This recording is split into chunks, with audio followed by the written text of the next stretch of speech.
Laura Chifchi, we're here at Jerounds Primary Academy. Do you have pupils whose cultural heritage is probably all over the world? Yes, we do. We have about 20% of EAL pupils, which represents about 71 of our cohort, and literally a global collection of pupils. And so how do you, is it celebrate the right word, or how do you celebrate that, or do you bring it into the curriculum in any, or the school's culture in any way? Yes, we do. You have to reevaluate. You certainly have to reevaluate your teaching materials, how you reach out to your parent body, because you want the children to feel a sense of belonging. They need to be able to connect to their environment, not to feel that they can't bring who they are and what they are and their cultural heritage into school.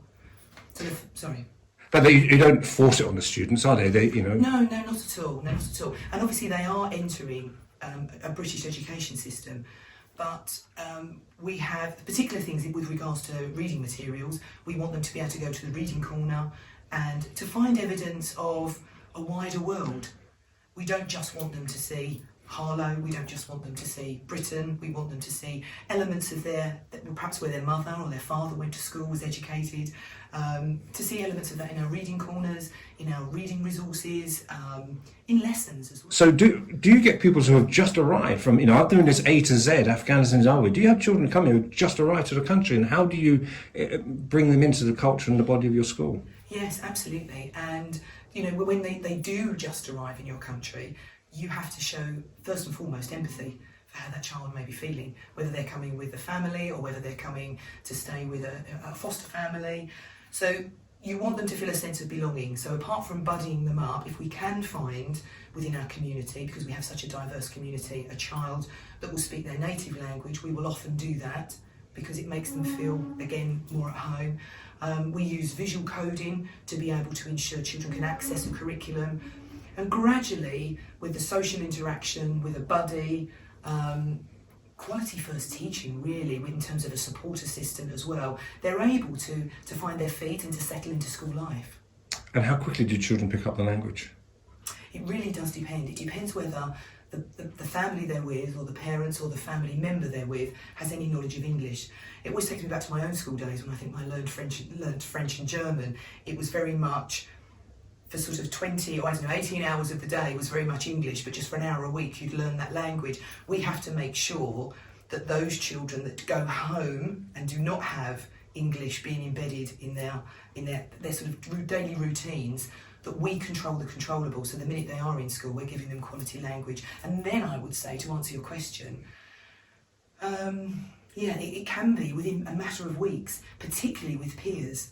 The sort of, the classroom and the playground chat they'll pick up as well.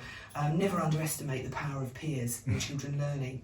Food is also a huge impetus for learning. Sitting with a child over, the first thing they say you should always teach a child are the basic means of communication, your body parts, food, greetings, and after that, certain verbs start to form, and then it becomes a more formulaic approach.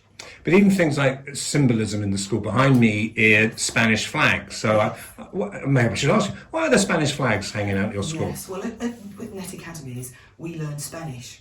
Oh. We teach the children Spanish. The children learn Spanish, and we teach it to them. They have an hour a week.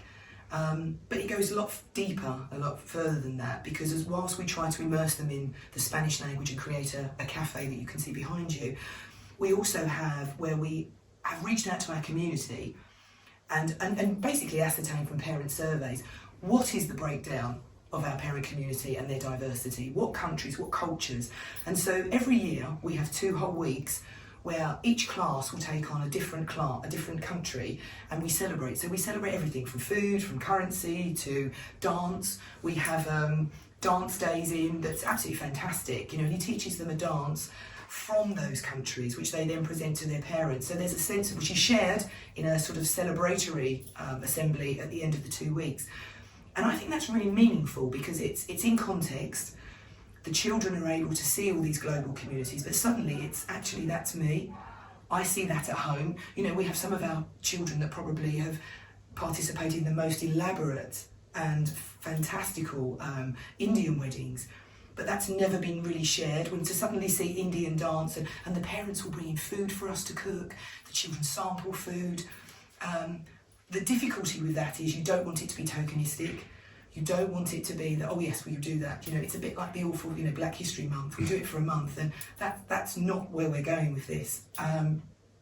It's a way of children seeing right the way down from reception, this is our community, look how diverse it is. So we're here in Harlow, the children whose cultures from all around the world. Is also, you're saying, there's a big world out there, children. Yes. And maybe one day get out there and see it. Yeah, absolutely. Be aspirational. Be completely aspirational. And it's important for them to see that there's wonderful tools. There's a fantastic tool called Lifter, that's Lyfta, and they bring the sort of really remote areas of Abyssinia into the curriculum, where you can see, and there's this wonderful clip, I never forget showing staff, where they could look at, there's a meeting, a gathering of people, because of course, to take up on that point, the most important part as well, if we're going to educate children to belong, we first of all need to start with staff. It starts right the way at the top, doesn't it? Do you have a diversity, equity and inclusion strategy? Do we educate staff? How does that filter out so that when children do join you with diverse cultures, they are then able to seamlessly join? But to go back, Lifter's amazing, and there was one wonderful scene. It was in, I want to say Abyssinia if my memory serves me right, and there was a gathering, and you just say to children, what do you think's happening here? And it was taking them into this, and basically it was a vote that was happening. I'm waffling now, you can cut all this out. No, keep going. But it was amazing, Michael, because it showed sort of this tiny little area where people had travelled for 3 days to come to this gathering, and you're asking children, well, what do you think's going on? Well, he looks a bit important because he's got a hat on. And it shows you a 360 snapshot of a scene, and eventually you realise this is a community that was basically coming together and saying, we don't want support anymore, we don't want charity, we want to be given the tools, we want our pride back, our values back. So we were able to make that link to Jerounds, because we're a school governed by values, not by rules.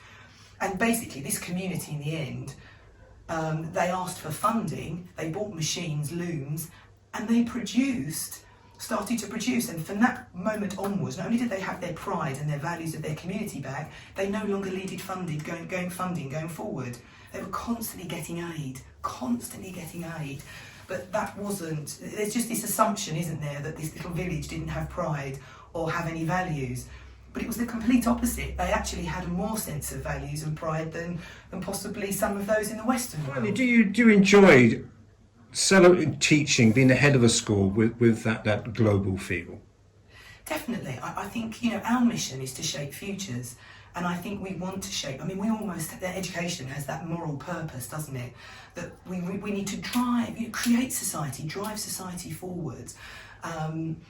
So I think as a head of school, to celebrate and to see systems, strategies, ideals, cultures globally that can influence us to make the world a better place. And to make our children aspirational, I think is fabulous. I honestly think I have the best job in the world.